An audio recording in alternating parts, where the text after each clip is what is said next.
تو اللہ تعالیٰ اپنے علم کے اعتبار سے ہر ایک کے ساتھ ہے. اس طرح بہت ساری صفات کے اعتبار سے ہو سکتا ہے. اللہ تعالیٰ کی جو دیگر صفات ہے، اللہ تعالیٰ اپنی رحمت کے اعتبار سے بھی سب کے ساتھ ہے، حتیٰ کہ کفار کے ساتھ بھی. دنیا کے اندر اس کی رحمت تو کافروں پر بھی ہے، تو دنیا کے اندر وہ اپنی اس رحمت عامہ کے اعتبار سے سب کے ساتھ ہے. اچھا، اب باقی صفات کو اگر لیں گے تو اس کے اندر بھی یہی چیز آ جائے گی. تو یہ ہے ایک معیت عامہ کہ جو عام ہے اور سب کے ساتھ ہے. دوسری ہے معیت خاصہ. معیت خاصہ ہے اللہ تعالیٰ کی رضا کی صورت میں، اللہ تعالیٰ کی رحمت خاصہ کی صورت میں، اس کے فضل خاص کی صورت میں اور اس کے کرم خاص کی صورت میں. وہ معیت ہے جو صابرین کے لیے بیان کی گئی ہے. ان اللہ مع الصابرین، بے شک اللہ تعالیٰ صبر کرنے والوں کے ساتھ. اسی طرح کی ایک اور آیت مبارکہ بھی ہے، اس میں دوسری طرح کے افراد کا تذکرہ ہے. اس میں فرمایا ان اللہ مع الذین اتقوا والذین هم محسنون، بے شک اللہ تعالیٰ ان کے ساتھ ہے جو متقی ہیں اور جو نیکیاں کرنے والے ہیں. تو یہاں پر اللہ تعالیٰ کی معیت صابرین کے ساتھ، متقین کے ساتھ، محسنین کے ساتھ بیان کی گئی.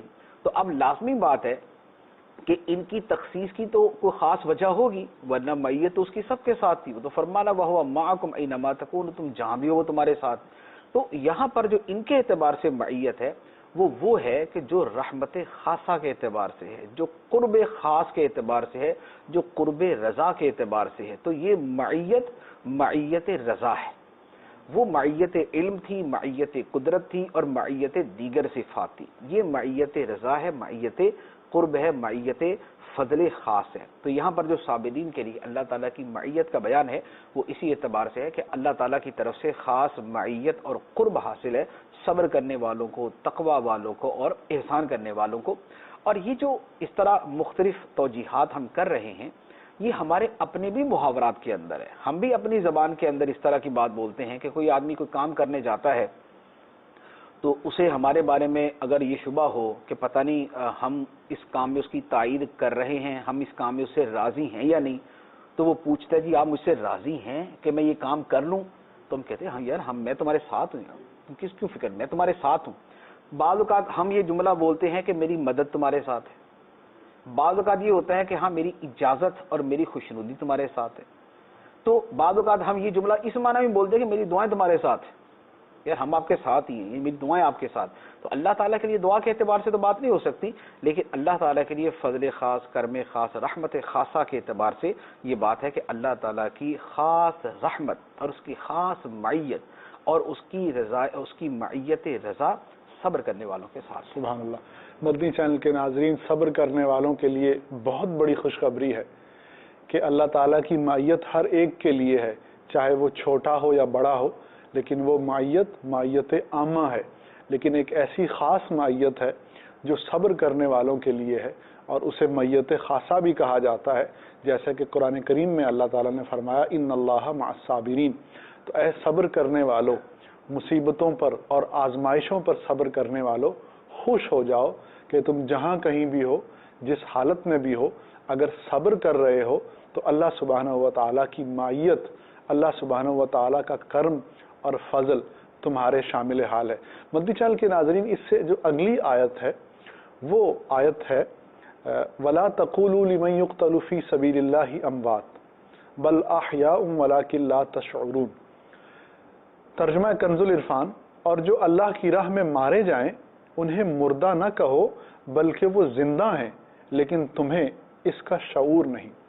آئیے مفتی صاحب سے یہ جاننے کی کوشش کرتے ہیں کہ یہ آیت کریمہ کس پس منظر میں ہے.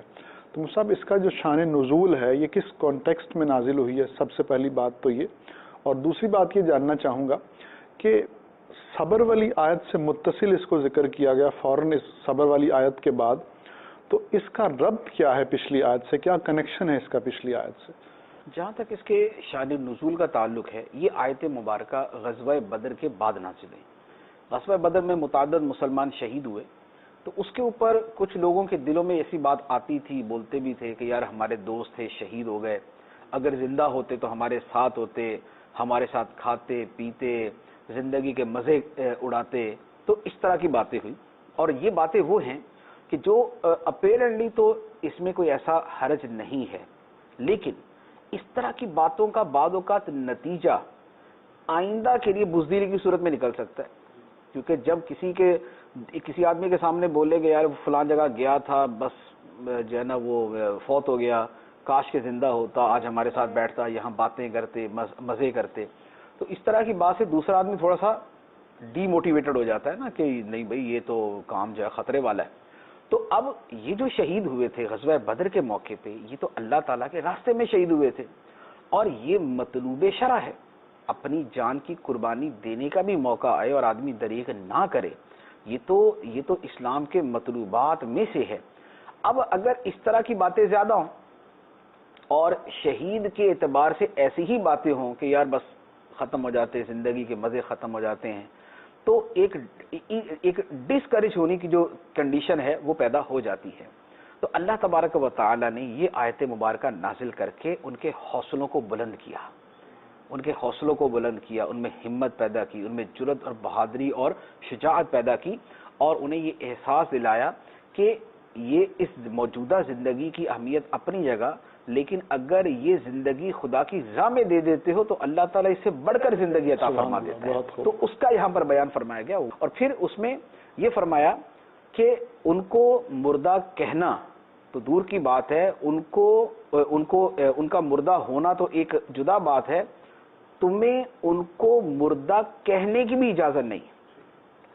وَلَا تَقُولُوا لِمَنْ يُقْتَلُ فِي سَبِيلِ اللَّهِ أَمْوَاتٌ بَلْ أَحْيَاءٌ، کہ جو اللہ کی راہ میں مارے جائیں تم انہیں مردہ تک نہ کہو، یہ نہ کہو کہ وہ مردہ ہے، بل احیاء، بلکہ وہ زندہ ہیں، وَلَٰكِن لَا تَشْعُرُونَ، لیکن تمہیں اس کا شعور نہیں، تمہیں پتہ نہیں ہے اس کا، تم اس کو محسوس نہیں کر سکتے کہ وہ کس طرح زندہ ہیں. کہ بظاہر ہمارے سامنے مردہ ہے، لیکن پھر بھی اللہ تعالیٰ فرماتا ہے کہ مردہ نہ کہو بلکہ زندہ ہیں، تو تمہیں اس کا شعور نہیں ہے، نہ تمہیں عام طور پہ اس کا شعور ہو سکتا ہے. تو اس کا جو شان نزول ہے وہ تو یہ ہے. اچھا، اب یہ کہ اس کا جو پچھلی آیت مبارکہ سے ربط ہے وہ بھی بڑا واضح ہے. پچھلی آیت مبارکہ میں جتنا بیان ہوا تو ہم نے دیکھا کہ وہ صبر کے بارے میں ہے، اس کے بعد بھی دوبارہ پھر صبر کا بیان موجود ہے. تو اب دیکھیں کہ صبر کیا تھا. صبر کی متعدد صورتیں ہم نے بیان کی، اور اس میں ایک صورت وہ بھی ہے جسے ہر کوئی ہی صبر سمجھتا ہے، مانتا ہے، وہ ہے کسی تکلیف دہ شے کے اوپر صبر کرنا. کو تکلیف پہنچے، مصیبت پہنچے تو صبر کرنا ہے. اب تکالیف کی 20 صورتیں ہو سکتی ہیں جس پہ آدمی صبر کرتا ہے. تکلیف یہ بھی ہو سکتی ہے کہ ہمارے سر میں درد ہو، تکلیف یہ بھی ہو سکتی ہے کہ ہم زخمی ہو جائیں، تکلیف یہ بھی ہو سکتی ہے کہ ہمارا بچہ زخمی ہو جائے، تکلیف کوئی اور اس طرح کی بھی ہو سکتی. اللہ تعالیٰ نے صبر کی آیت کے بعد صبر کی وہ مثال بیان فرمائی جو اس کی سب سے اعلیٰ ترین مثال ہے، کہ جس میں آدمی اپنی جان قربان کر دیتا ہے. اس سے بڑھ کے صبر کیا ہوگا کہ آدمی کی جان چلی جائے اور وہ ڈٹا رہے. صبر کا مطلب تھا ڈٹ جانا، تکلیف کے اوپر ڈٹ جانا. تو ایک آدمی اپنی جان قربان کرنے پر ڈٹ گیا تو اس سے بڑا صبر کون سا ہوگا. پھر اس صبر کے اندر ایک اور دوسرا بڑا خوبصورت پہلو ہے. 20 صبر کی جو اقسام ہیں ان میں جو تکلیف آتی ہے وہ بندے کو اکثر و بیشتر اس کا پتہ نہیں ہوتا اور آ جاتی. ایک آدمی رات کو صحیح سوتا ہے، صبح اٹھتا بخار ہوتا ہے، اس کو نہیں پتا تھا صبح مجھے بخار ہونا. ایک آدمی زخمی ہو جاتا ہے، جا رہا تھا یک قدم اس کو چوٹ لگی، زخمی ہو گیا. اس کو یہ نہیں تھا کہ مجھے زخمی ہونا ہے، لیکن جو راہ خدا میں نکلا اس سے تو پتہ ہے کچھ بھی ہو سکتا ہے. وہ زخمی بھی ہو سکتا ہے واپس آنا نصیب ہو سکتا ہے نہ آنا نصیب ہو سکتا ہے کہ گھر والوں کو آخری مرتبہ دیکھ کے جا رہا ہو سکتا ہے دوبارہ آ کے دیکھنا نصیب ہو جائے. تو یہ جو بندہ صبر کر رہا ہے اس کا صبر قدم قدم پہ ہے. سبحان اللہ، اس کا صبر قدم قدم پہ ہے. اچھا، پھر دوسرے اکثر و بیشتر مسائل وہ ہیں جن کا ڈیوریشن بہت کم ہوتا ہے. بخار ہے، بیماری ہے، عام زخم ہے تو 2-4 دن، 10 دن، 15 دن، 20 دن میں صحیح ہو جاتا ہے. لیکن یہاں پر ہر لمحہ وہ دھڑکا لگا ہوا، وہ کھٹکا لگا ہوا کہ پتہ نہیں اب جو ہے وہ جان دینے کی باری آئی یا اب جان دینے کی باری آئی، اب مارا جاؤں گا یا اب مارا جاؤں گا. اگر وہ 100 دن بھی راہ خدا کے اندر مسلسل اپنی اس کوشش میں لگا ہوا تو 100 کے 100 دنوں کے اندر اس کی کیفیت یہی ہے. اس کو صبح بھی یہی ڈر، شام بھی یہی ڈر. پچھلے زمانوں کے اندر تو چلے اتنی بات تھی کہ آپس میں جو لڑائیاں ہوتی تھی ملکوں کی وہ دن کے وقت ہوتی تھی، دن کے وقت تھی، رات کے وقت نہیں. اب کے اعتبار سے منطبق کریں تو 24 گھنٹے کسی بھی وقت، رات کے 12 بجے ہوں یا 13 بجے ہوں، دونوں صورتوں کے اندر آدمی کو خوف ہے کہ پتہ نہیں کیا واقع ہو جائے گا، پتہ نہیں کیا واقع ہو جائے گا. تو یہ آیت مبارکہ چونکہ یہ جو صورت ہے صبر کی، یہ صبر کی دیگر مثالوں میں نہایت ممتاز، نہایت اعلیٰ درجے کی ہے. اس لیے اللہ تبارک و تعالیٰ نے آیت صبر کے بعد اس کی جو بہترین مثال ہے وہ اللہ تعالیٰ نے بیان فرمائی. سبحان اللہ. بہت خوب.